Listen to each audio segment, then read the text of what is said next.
건강 쏙쏙 시간입니다. 스트레스를 받으면 속이 불편하거나 배가 아팠던 경험 한 번쯤 있으실 텐데요.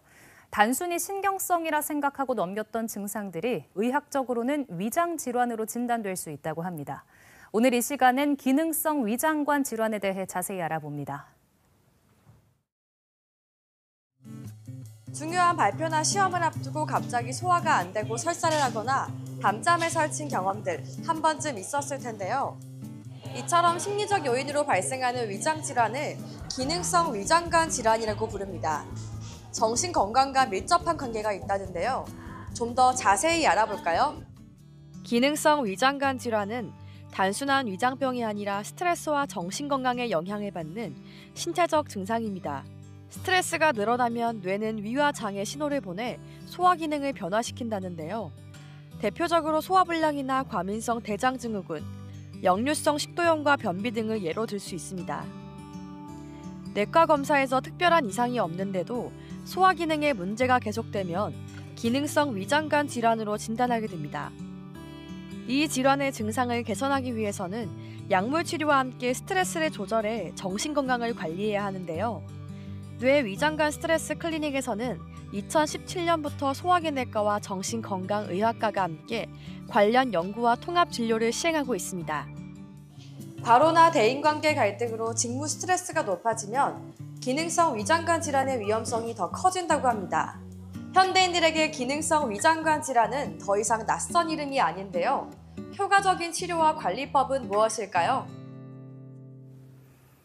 네, 이번에는 기능성 위장관 질환의 정신의학적 치료법에 대해 정신건강의학과 전문의 윤성훈 교수와 함께 자세히 알아보겠습니다. 안녕하십니까, 교수님? 안녕하세요. 네, 스트레스를 받으면 소화가 잘 안 되거나 복통이 생기는 경우가 사실 현대인들에게는 좀 흔한 증상이 아닐까 싶은데요. 뇌와 위장이 어떻게 서로 영향을 주는 겁니까? 사실은 이미 우리 선대 선조님들은 이 얘기를 알고 있었던 것 같아요.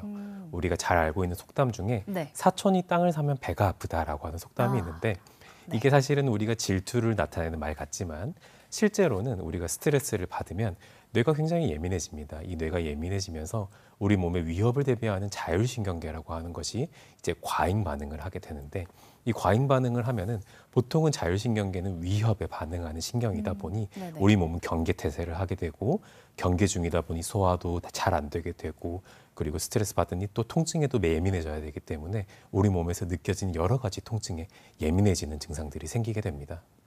그러면 아무래도 스트레스에 예민한 사람들이 위장관 질환을 좀 더 쉽게 겪을 것 같은데 실제로 심리적인 요인이 증상으로까지는 어떻게 연결되는 건가요? 앞에서 말씀드렸던 대로 사실 스트레스에 취약하신 분들이 이 뇌의 이 위장관 반응으로 인해서 전반적인 증상들을 경험을 하게 되는데 특히나 저희가 말하는 D형 성격이라고 하는 분들이 있습니다. 네.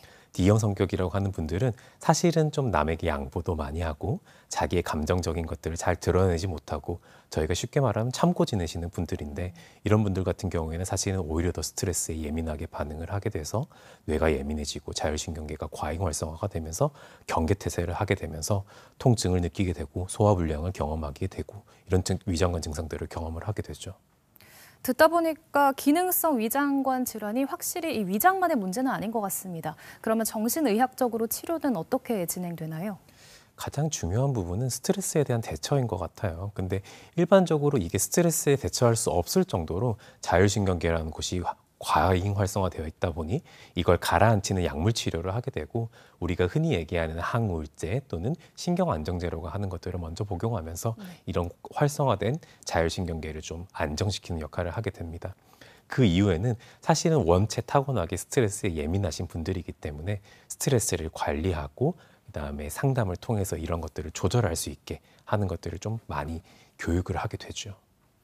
어떤 질환이든 이제 평소 습관이 또 중요하잖아요. 기능성 위장관 질환을 예방하고 또 증상을 개선하려면 어떤 점을 신경 쓰는 게 좋을까요? 사실 참 뻔한 말인데요. 가장 중요한 건 식습관.